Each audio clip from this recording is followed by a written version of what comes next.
योगस्तु भव। काफी सारे विद्यार्थियों ने समय समय पर हीलिंग को लेकर के, कर्मास को लेकर के कुछ अलग अलग तरह से प्रश्न किए हैं। और अभी रिसेंटली भी कुछ विद्यार्थी, कुछ स्टूडेंट्स हीलिंग को लेकर के टाइम टू टाइम प्रश्न करते रहते हैं। तो इस वीडियो में मैं उस बात को लेकर के आज उनके प्रश्नों का जवाब देना चाहूँगा। और ख़ास करके उनमें से बहुत सारे लोग कंफ्यूज होते हैं कि ऐसे हम कर्म ट्रांसफ़र कर लेते हैं, या ट्विन फ्लेम जर्नी में भी हैं तो क्या हम अपने दूसरे पार्टनर के कर्म ले लेते हैं या उसे कर्म दे देते हैं, वगैरह वगैरह।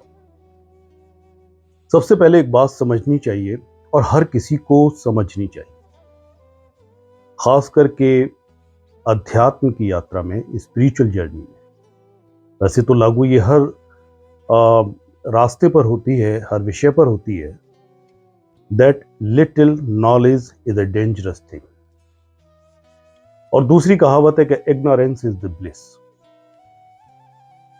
इग्नोरेंस इज द ब्लिस में एक बहुत बड़ी गलती अपने आप छिपी है कि ignorance is not the bliss, बल्कि ब्लिस का भुलावा है।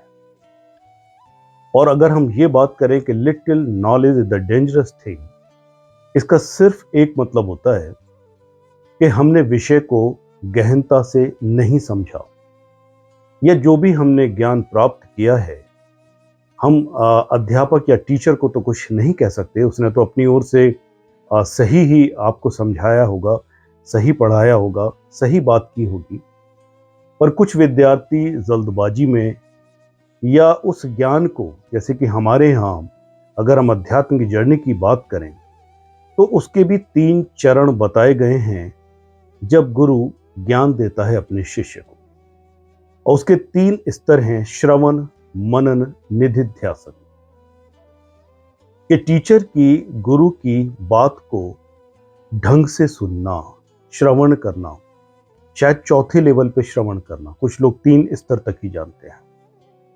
और फिर उसे मनन करना, उसकी जुगाली करना, उसको अंदर ही अंदर समझने की चेष्टा करना, इंटेलेक्चुअल लेवल पर, इमोशनल लेवल पर, या और भी अगर किसी कसौटी पे उसे कसना है तो। और फिर आता है निधिध्यासन।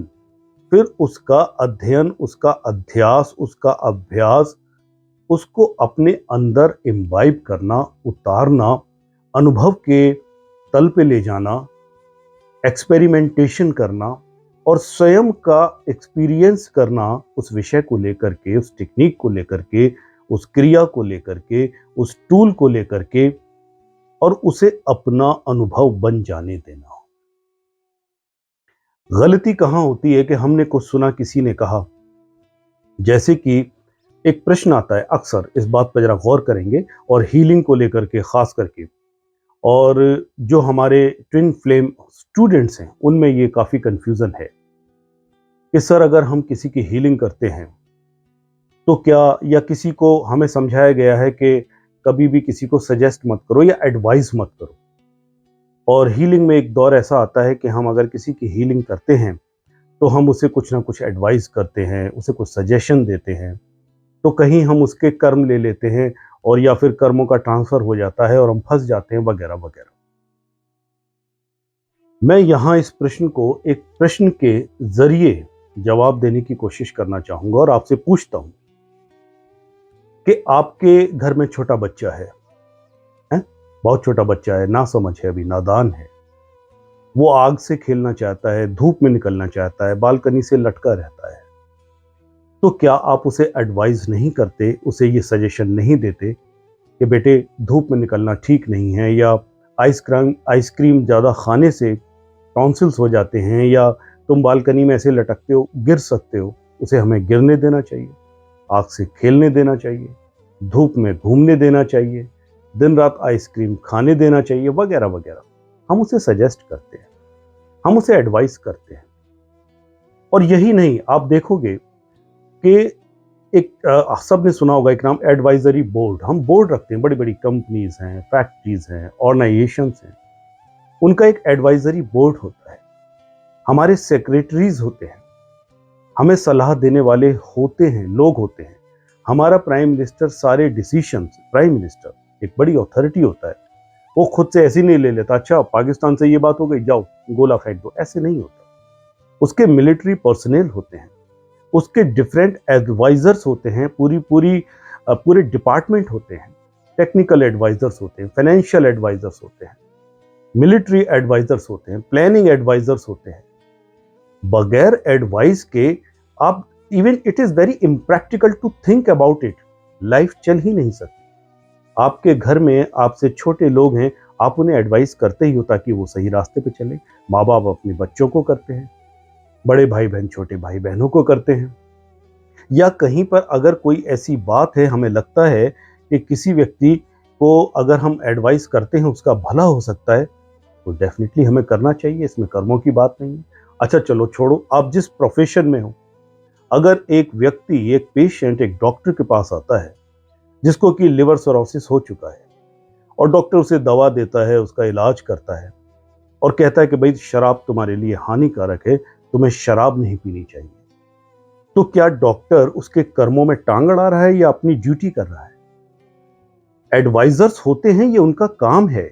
एक हीलर एक एडवाइजर भी होता है एक लेवल तक। एक गुरु अपने शिष्यों का एडवाइजर होता है, उसे ये हक है, ये उसका धर्म है कि जो नादान है वो नादानी ना करे या सही रास्ते पे चले।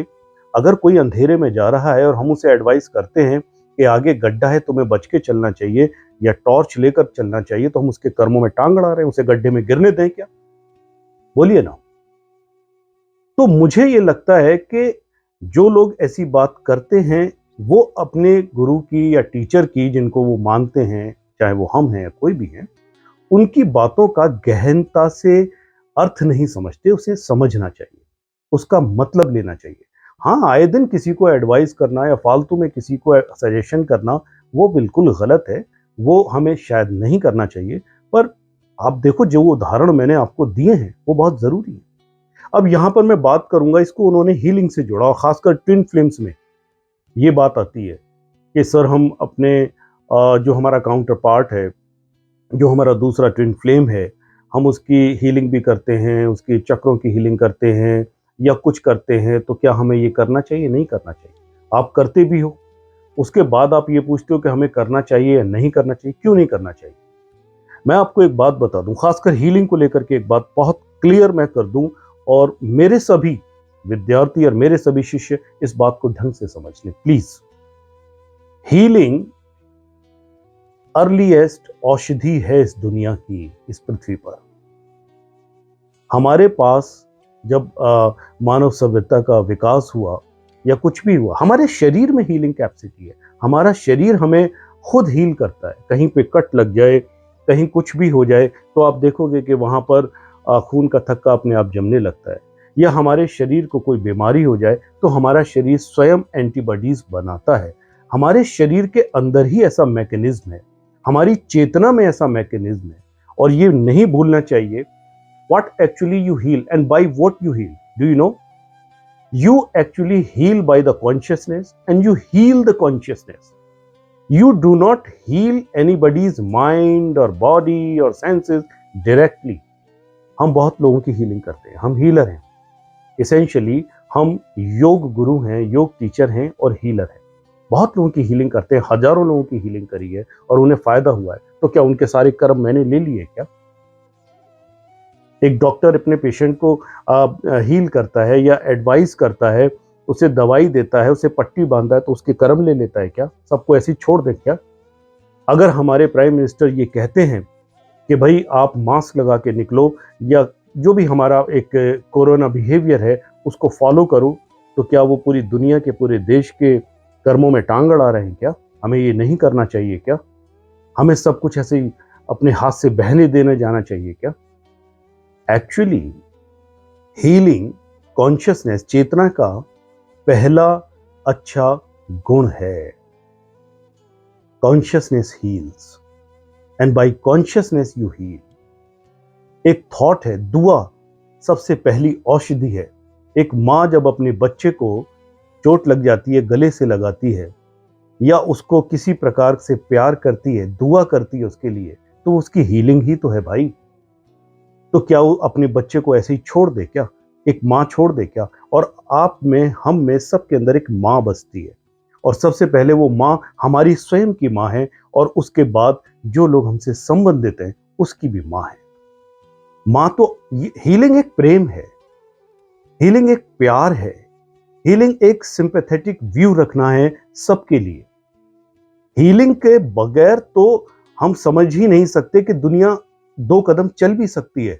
ये किस तरह की भूल आप कर रहे हैं हीलिंग को लेकर के। और रहा सवाल कर्मों के ट्रांसफर का, तो आप कुछ ना भी करें, या तो आप किसी बंद कमरे में चले जाएं, किसी गुफा में बैठ जाएं, खाना पीना भी छोड़ दें, कुछ भी ना करें, किसी के साथ किसी भी तरह का एक्सचेंज ना करें, बात ना करें, लेन देन ना करें, कर्मों का एक्सचेंज होगा ही नहीं। गुजार दो ऐसी जिंदगी। At every point of time एक मच्छर के साथ भी हमारा कर्मों का एक्सचेंज होता है, तो क्या करें? जानवरों के साथ भी हमारे कार्मिक एक्सचेंज होते हैं। कर्मों के एक्सचेंज को समझना चाहिए। कर्मों के एक्सचेंज का या किसी के कर्म लेने का यह मतलब नहीं है कि आप कर्म ही ना करो। छोड़ दो ना आप अपने बच्चों को, जाने दो, उन्हें धूप में खेलने दो, गलत तरीके से साइकिल चलाने दो, गलत खाना खाने दो, गलत संगति करने दो। क्यों एडवाइस करते हो? क्यों उनके लिए दुआएं मांगते हो? क्यों ऐसे पवित्र स्थानों पे जाते हो और अपने बच्चे, अपने परिवार, अपने यार दोस्त, अपने रिश्तेदारों के लिए दुआएं करते हो? जो स्पिरिचुअल हीलिंग की अगर आप बात करते हैं, वो दुआ है, वो प्रार्थना है। आप मुझे सोच के बताओ, एक दुआ, एक प्रार्थना किस प्रकार से गलत हो सकती है या किस प्रकार से किसी के कर्मों में एक अलग तरीके का रुकावट डालना हो सकती है। हम सब दुआ करते हैं। हमारे तो अध्यात्म में या हमारे वेदों में शुरुआत ही हम अपने आप ही बगैर किसी से डायरेक्टली लिंक हुए भी ये करते हैं। ओम सर्वे भवन्तु सुखिना, सर्वे सन्तु निरामया, सर्वे भद्राणि पश्यन्तु, माँ कश्चित् दुर्भाग् भवेत्।